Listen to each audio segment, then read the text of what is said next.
Michael Swickert here. Welcome to Enchanting Stories of New Mexico, sponsored by the Fresh Chili Company in Las Cruces, New Mexico. Our award-winning Hatch green and red chili is brought to you from locally owned farms in Hatch, New Mexico, the chili capital of the world. Let me tell you some good culinary news. The 2023 Hatch chili pepper growing season is now in harvest. Therefore, the chili roasting drums are fired up with that wonderful sound and smell of roasting Hatch green chili. It takes a very hot flame for the outside waxy layer of the chili pepper to be scorched to a char, allowing the removal of the waxy skin without damaging the inside chili meat. Fire roasting gives the chili meat a wonderful smoky flavor. An Old West quote. This one really hits my heart. To understand what one of these cowboys is saying, you must already know what he means and pay no attention to what he says. That's an Old West saying. My relatives had a bit of that. I would hear them say they needed to get some more profane gas. And I'd want to say propane. Or that they're going to have a prostrate operation. And I just would leave it alone. Again, you know what they meant when they spoke, and you tried not to listen to them. Now, in 1948, quite a while ago, there was a college prank that caught many of the area residents in Las Cruces and Doña Ana County by surprise. My uncle, Eugene McKim, he was an electrical engineering student at that time, and he laughed when I asked him about it a few years ago. He said the account I had from a book on NMSU was true. Harry Hickle was a student from somewhere back east who was at the Las Cruces College on the GI Bill. That's what my uncle did. He got out of the Navy and came here on the GI Bill. Now, Harry had saved some money and bought himself a shiny new pair of Western boots. Harry claimed to have bought said boots from Bert Lama, the son of the founder Tony Lama Sr. The students at the college kidded him constantly about the boots that he liked to wear, and somebody said with boots like that he could run for sheriff of Doña Ana County. Well, now, one thing led to another, and some of the college students who were practical jokers decided to make a large number of campaign signs, Harry Hickle for sheriff. No, he wasn't running. He was laughing at this practical joke being played on some very serious political leaders who, how should I say it, they were very unnerved by this unknown candidate who seemed to be swooping in to capture the office of sheriff, which was, as best as anyone knew, a patronage job to be able to hire lots and lots of your cousins into paying jobs. So Harry Hickle for Sheriff campaign literally came about overnight with a bunch of campaign signs. Here's one of them. When trouble brews, Harry Hickle knows. Or Harry for Sheriff, Harry will get rid of bad guys. Or another, Harry Hickle is fast on the draw for sheriff. On and on it went, with the political leaders finally calling on the college president, Hugh Milton, who did not know what to make of these signs. Finally, the dean of engineering, Dad Jett, was asked by President Milton to get to the bottom of it, and he was laughing as he told the former World War II General Hugh Milton II that it was only a student prank. I understand Dad Jett, who was loved by most everyone, knew Harry Hickle from Harry being in some of his classes. He persuaded the engineering students that night to go pick up all of the political signs, and Dad Jett told Harry Hickle in a very nice way that he needed to work on his grades rather than pranks, which is what he did. My uncle, who graduated with a degree in electrical engineering in 1952, got a good laugh telling me the story of Harry Hickle for sheriff. This is Enchanting Stories of New Mexico, sponsored by the Fresh Chili Company in Las Cruces, New Mexico. Hit subscribe to automatically get these. Thanks for tuning in. We have more.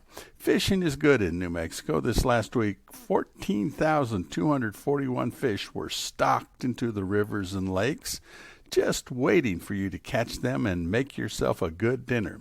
Though there is a website with the fish and game, that says by size and by species whether you should pour fresh chili sauce on the fish as it cooks or you should turn it back into the water where it was caught. The Department of Game and Fish has the information about this. Now, know this, a fishing license is not required for 11-year-olds and younger. And older than that, you do need one.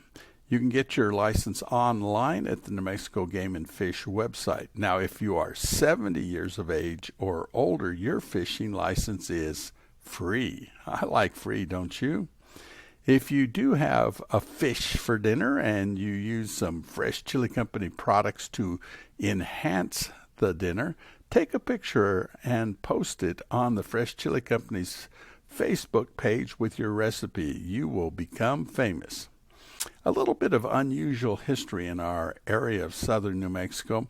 In the history books, it's known as the Battle of Mesilla, or even the Civil War Battle of Mesilla.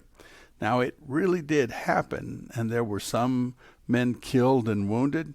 It had suspense and comic intrigue, tied to the fact that the Union soldiers at a fort had, get this, too darn much alcohol, and it led to their downfall.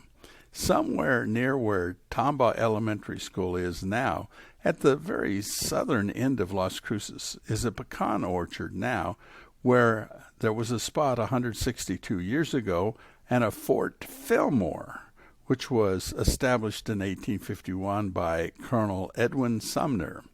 It's named for the 13th President of the United States, Millard Fillmore, who in 1850 signed the legislation making New Mexico a U.S. territory. That's why they named it Fort Fillmore. Fort Sumner, up near Portales, was named for this same Colonel Edwin Sumner a little later. At one time, Fort Fillmore was a Butterfield overland mail stop, and there were some Civil War soldiers who at one time or another were at the fort, including Captain George Pickett. Now, you knew him as a Confederate general, and you probably also remember him for Pickett's charge at Gettysburg. There also was General Ambrose Burnside. He was here in this area. So picture, if you will, that the Civil War started back east in April of 1861. The state of Texas joined the Confederacy, and there were many young men ready to go to war, but there was no war yet to go out. And so Lieutenant Colonel John Baylor led a group of volunteers from San Antonio to Fort Bliss in El Paso. And in July 1861, this same Lieutenant Colonel John Baylor led about 350 soldiers north to take New Mexico, starting with Mesilla and Fort Fillmore. Union Major Isaac Lynn was in charge of Fort Fillmore, and he had about 500 Union soldiers. Colonel Baylor didn't attack Fort Fillmore directly. That would have been too hard. But he went to Mesilla and took Mesilla. He had a lot of supporters there. And he put up the barricades and waited for the Union attack, which later that day came in a rush. 3 Union attackers were killed and a dozen or so were wounded in the Battle of Mesilla. No Confederate soldiers were injured. The Union soldiers retreated back to Fort Fillmore. In the middle of the night, he was upset. Major Lynn decided that his troops should flee to another fort. The rebels were between Fort Fillmore and going north to Fort Thorne, which is above TRC. So the Union officers in the middle of the night decided to make a run for it to Fort Stanton, which is near Ruidoso, and to go over the St. Augustine Pass just like Highway 70 does right now. Somewhat in a panic, they packed hurriedly, and they all left in the dark, and the last one there set fire to the fort. The next morning, Colonel Baylor's men noted that Fort Fillmore was abandoned and on fire, and that the Union soldiers, they were on the run to the east. But now this is where the story gets funny. Those Union soldiers had a very serious problem that involved the stores of alcohol at Fort Fillmore. Major Lynn told the men to leave the alcohol and just load up on water, which they were going to need. Can you see what was about to happen? There were many, many bottles of some kind of alcohol. No, I don't know what kind. And it was a very well-stocked storehouse of alcohol. And as the soldiers, about 500 in all, were packing at a furious pace to leave that night, one by one, the soldiers, not every one of them, but certainly many, they could not stand to leave those bottles of alcohol. Now, they were supposed to fill their canteens with water and carry other buckets of water and stuff. Since we're talking about the middle of July, alas, quite a few Union soldiers just could not. Some tried to drink their fill, which was really wrong since they weren't very steady on their feet, and some replaced every canteen of theirs and other water bottles with the bottles of alcohol. So after they had walked a mile or two, some of them started dropping out in line, and they were done because they didn't have any water. Now, Colonel Baylor, the Confederate commander, knew they were headed to Aguirre Springs, just over the St. Augustine Pass. And so he went a mile south over what is now called Baylor Canyon and Baylor Pass. And I've walked it a number of times. It's not that easy, but not that bad. You can certainly do it. His troops got to Aguirre Springs just as the first troops of Major Lynn's showed up at the springs. But those Union forces immediately surrendered because most of their soldiers, most of about 500, were strung out on the road where Highway 70 is now, and they were either drunk or they were incapacitated by lack of water since they carried the alcohol instead of water. Now, the Confederate soldiers had no mechanism to hold prisoners, so the surrendered Union soldiers gave up their guns and were allowed to pick up a bunch of water from Aguirre Springs and continue their trip to Fort Stanton, just north of today's Ruidoso. They carried water and no alcohol, and I bet their heads didn't feel real good right away. The Confederate forces were in Mesilla for about 6 months until Confederate General Henry Sibley arrived with 3 regiments of Texas Mounted Volunteers, intending to push through New Mexico and go up to the silver fields of Colorado and get a whole bunch of money for the Confederacy. Now, they made it as far as the Battle of Glorieta Pass in March 1862. That was the most decisive battle of the New Mexico campaign, and it ended the efforts of the Texas Confederates to capture New Mexico and go into Colorado. I'll cover this at another time. When they were going north from Las Cruces, they fought a couple of battles, very interesting battles. They took Albuquerque, they took Santa Fe, and then a number of miles to the east of Santa Fe is Glorieta Pass, and they had a big battle there and had to retreat back to El Paso. Part of the Civil War in New Mexico involved a large group of California volunteers, yes, California, who came to New Mexico in April of 1862 to support the Union cause. They were called the California Column, and there's many names among them then that are names of their descendants still in southern New Mexico. I'll cover them one of these days. Michael Swickert here with Enchanting Stories of New Mexico. What is coming in the harvest here is there going to be a special reserve release of Hatch Green Chili Veritable Big Jim in a 16-ounce jar.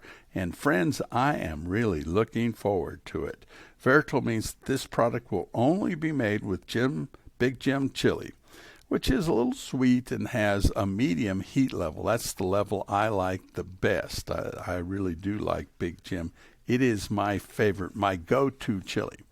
Big Jim's very popular in New Mexico restaurants and homes, and especially my house. In 1975, Big Jim was listed in the Guinness Book of World Records as having the largest chili pots. They were perfect for chili rellenos. It was developed by chili researcher Dr. Roy Nakayama at New Mexico State University. It's a hybrid of New Mexico chili peppers and a Peruvian pepper that Nakayama and fellow researcher Jim Lytle combined. Big Jim is named for Big Jim Lytle, who died unexpectedly at that time, and Dr. Roy Nakayama honored him with the name. And I'll do something about Dr. Roy Nakayama one of these days too, a very interesting chili researcher. Now, one thing that happens when people live in Las Cruces or happen to come to our little slice of paradise, they can come by the Fresh Chili Company's gift shop at 1160 El Paseo Road, Suite D7A in Las Cruces, New Mexico. It is open Monday through Saturday, 10 a.m. to 6 p.m. Now, I need to tell you, there's a bunch of new products at the Fresh Chili Company that I find wonderful.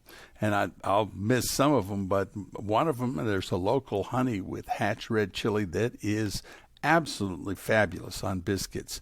French fries are so much better with the Fresh Chili Company's Hatchup, which is ketchup and Hatch red chili.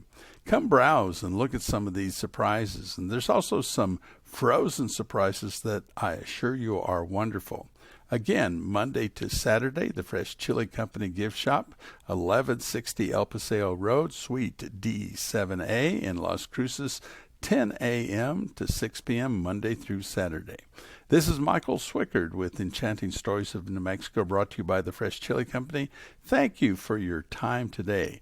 We'll have lots of news and stories about New Mexico for you on these podcasts. Now, if you have something or someone you would like me to talk about, write to me, michael@freshchilico.com. That's michael@freshchilico.com. Tell me the something or someone you'd like me to talk about. Have a great rest of your day. Oh, yes, eat plenty of that good Hatch Valley chili. Like I always say, some chili is good, more is better. Bye for now.